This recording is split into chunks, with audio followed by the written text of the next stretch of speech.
Hello and welcome to another episode of Elite Dangerous with your host Czar Peppers.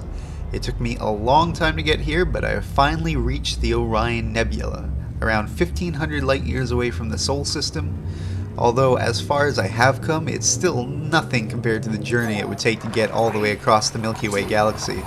I mean, it must have taken me a couple months just to get to Orion, but I haven't been playing all that much, so that's probably why.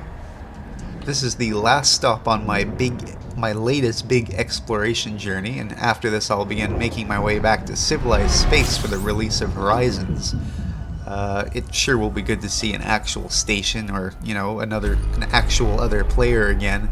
I don't know how you would prevent yourself from going nuts being this far away from another being you can interact with.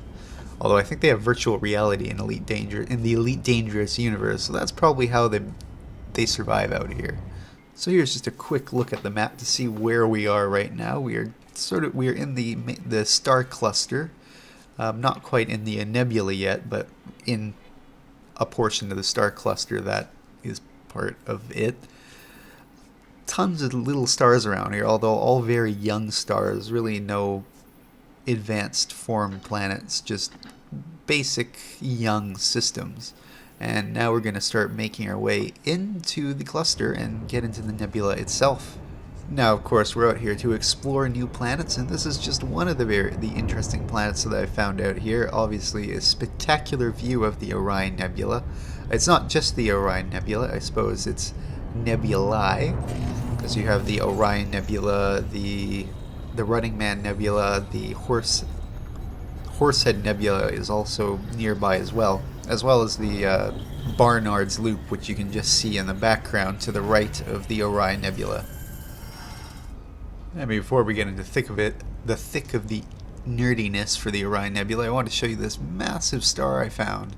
I am currently 800, almost 900 light seconds away from this thing, and look how enormous it is, even from that distance. A very large star. Even more impressive by the fact that it is this big in my vision at 4,000 light seconds away. That's one large star. But now here we are coming up on the Orion Nebula. Unlike the Witchhead Nebula we saw last time, the Orion Nebula is a massive stellar nursery full of many young stars. Due to its relatively close proximity to Earth, it gives scientists a great opportunity to study the formation of stars and their systems. In parts of the cluster, you can have as many as 1,000 stars within an area of 4 light years. That is the distance between Earth and the Sol system and the next closest star, Alpha Centauri. 1,000 stars in that area squared. That's pretty amazing. As I mentioned briefly, Orion isn't the only nebula in the area. It's part of the greater Orion molecular cloud complex that includes Barnard's Loop, which was the result of a supernova, the famous Horseshoe Nebula, the Flame Nebula, and a number of smaller ones. So as I've been exploring the stars in the cluster, the stars and planets have all been very young and barren. Many ice worlds and rock worlds. But there are some more complex worlds as well. Nothing habitable, but they have some kind of atmosphere. Elite's use of real science to create the various planet-making algorithms shows pretty much everywhere you go in this game. It's impressive. I really hope that Star Citizen will have that kind of planetary detail, but I don't think it will. I think it's going to be more based on the social, or making a culture within a game rather than, scientific accuracy and all that. So now here we are we're on the very edge of the nebula itself, jumped in as close as we possibly could.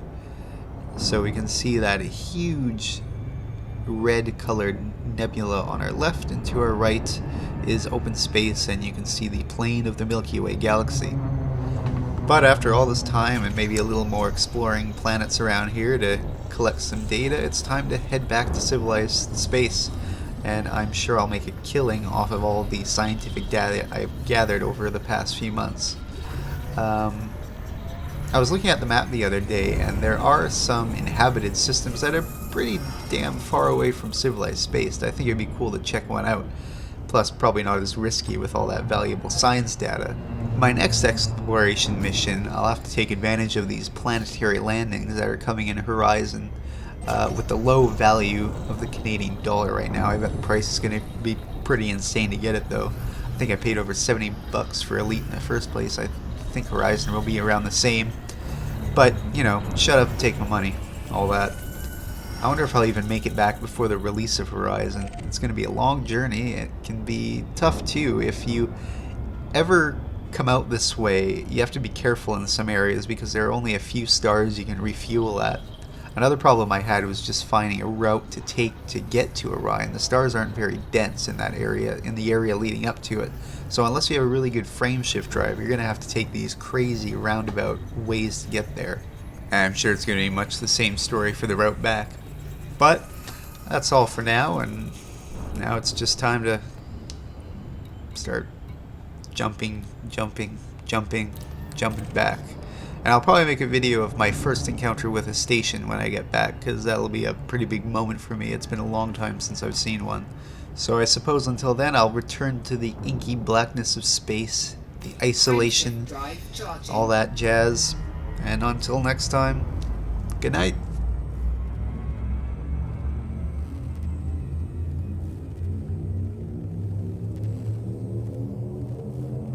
4, 3, 2, 1, engage.